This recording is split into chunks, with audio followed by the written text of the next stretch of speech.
TFNN. Headline News Update.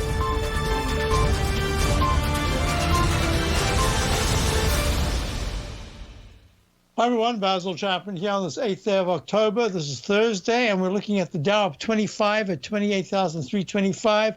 Very interesting for my subscribers to my opening call. I say we had a very low trend gauge reading yesterday, and that there should be, no matter how much the Dow was up early on, there should be a slide to minus this morning and then a rally attempt. Well, it was very strong. Went all the way to 28,459, and then went negative, and now it's only up plus 11. It's amazing how many times that trend gauges work.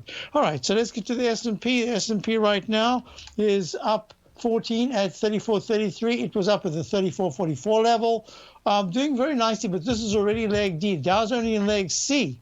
And that says we're starting to get to a resistance area over the coming few days. It should be slightly higher high next week in the Dow. And then I think we're going to have a bit of a pullback. QQQ right now, 281.34, up 52, up 1.45. And we're looking at, it still hasn't made a peak C, a leg C above 28.88. It's just stuck in this range as we've been expecting. That weekly chart still looks very weak. WEEK looks WEEK. And we're looking at the IWM, which is in a sense been a little bit of a go-to place. It ran up to a higher high today in leg C, went to 162.28.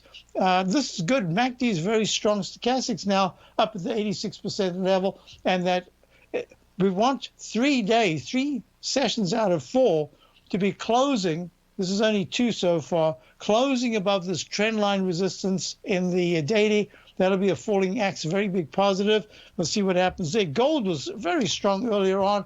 Now it's up to at 1893. Just stuck it. It just hit those 9 and 14 period moving averages resistance.